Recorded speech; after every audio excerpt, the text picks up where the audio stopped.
on what Kai asked you actually. When we spoke to Rob after the game on Wednesday, he said that of the three title contenders, you're the one that can do everything: physical, running, and play football. Now, I'm not asking whether you agree with that, but how important is that flexibility and versatility to attain, to be able to do a bit of everything, and how difficult is it to be able to approach and win those games in every way? You can't turn it on and off, can you? No, but I think especially in this league, when you go to Europe, it's the same. Every game demands different things, and there are certain teams that they try to tell you to play certain game. And when they do tell you, you have to play it, and you have to play the best possible way. That's when you have the adaptability to do that and still be better than the opponent playing that game. Then you have a big advantage, and that's what we're trying to do, evolve as a team, to be comfortable and be dominant as well when we have to play other kind of games. For a number of years, maybe even at times when you were a player here, there was a kind of perception about Arsenal that the football was nice, but maybe there was one way of doing things. When you came in a few years ago, was that a plan of yours to add those extra dimensions? And is it something that you can do straight away? No, certainly not. You have to evolve the team. You need to understand what you want. You have to have the players to do it, and the knowledge as well to explain it. But to play nice, I don't know what that means as well. Nice is with the ball always, nice is without the ball as well. Nice is when you have to play in certain areas and spaces on the pitch. With what kind of density do you play nice? At the end is how you compete and how you make life difficult to beat the opponent. Gary?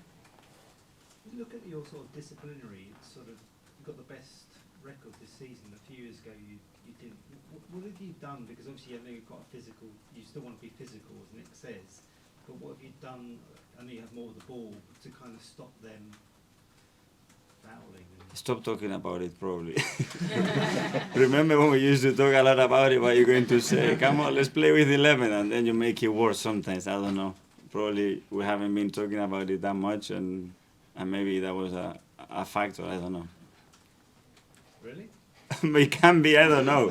I never told a player kick them and elbow him and make a silly tackle and get sent off. So I don't know. Does that apply to you when you're on the touchline as well? In what sense? Because I've been good, very good recently. I think. Last year the Brighton game was at the end of the season where you said after that you had to kind of think about things, and that seemed quite a bit of a pivotal thing in your shaping of what would happen this season. Can you say maybe now what you were thinking about how that game affected your thinking for this season? To be fair, I can't remember. I was feeling, obviously, it was a tough defeat. It was a bit different in the game in first and second half when we conceded the goal, and then actually after what happened. But what happened before that, I think, had a big influence of that. But a good learning day. That's what I would say. Okay, last couple. Jordan, Sam? Hi, Mikel. You spoke after the game against Luton about Martin Odegaard and his influence and being a captain and his responsibility in talking to the team. Are you now at a stage where you don't need to, in the dressing room, you can let the players just manage themselves and they can talk, and you don't have to talk as much? Do you feel that way? I think so. I think obviously the team has matured. I think he has found as well their own rhythm. I think their own leadership, their own way of managing certain things. They know that we are always there to support. Obviously, we guide it, and you always have to be vigilant that actually is happening what you expect to happen. But they are a great group, and they are easy to go. Is it quite nice to not have that pressure of when you're with a young team and they're not experienced, and it's all on you to make sure they know what they're doing? Whereas now you can kind of take a step back. Yeah, I think it's about trust, and as well setting a culture where everybody is very clear what we expect from each other, and that and people comes in and does what we expect when I'm there, when I'm not there, when somebody's looking or somebody is not looking, and we've got that at the moment. How hard has it been to build that trust over the years? Well, I think trust has to be built every day. What you did last week, you can have an incident, you can have a situation, and you can lose it straight away. It takes so much to build it and very little to start fading away. But that's why you have to be on it every single day, and you need good people. That's for me the most important thing. And just finally, you're now relying on Liverpool to drop points if you're going to overtake them. How tough is that mentally for you, the players, to know that if you can do everything, you can win every game and still lose this title? I don't know, but this is what you said, is let's do everything that we possibly can. Don't leave anything into it and play with the same enthusiasm, hunger, and quality, and let's see where it takes us. And finally, John. How much is what happened at the end of last season propelling this team?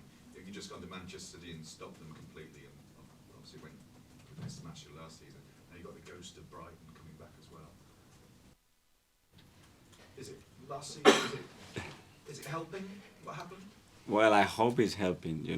I think we learn a lot from the past, especially from difficult moments or from lessons that you have to take in, and it's a different situation. We're in a different moment, but we've gone through that already, and I think that experience serves a lot, and we are trying to use it in the right way.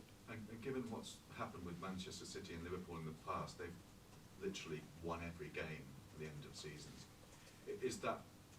Are you thinking that you're going to have to win every game? And at the moment, yes, I've said I don't know what is going to happen. It's very unlikely that everybody wins every game. You look back what happened in the previous season, it's very, very unlikely, but we don't know. But you are ready for this sprint, should it be a sprint?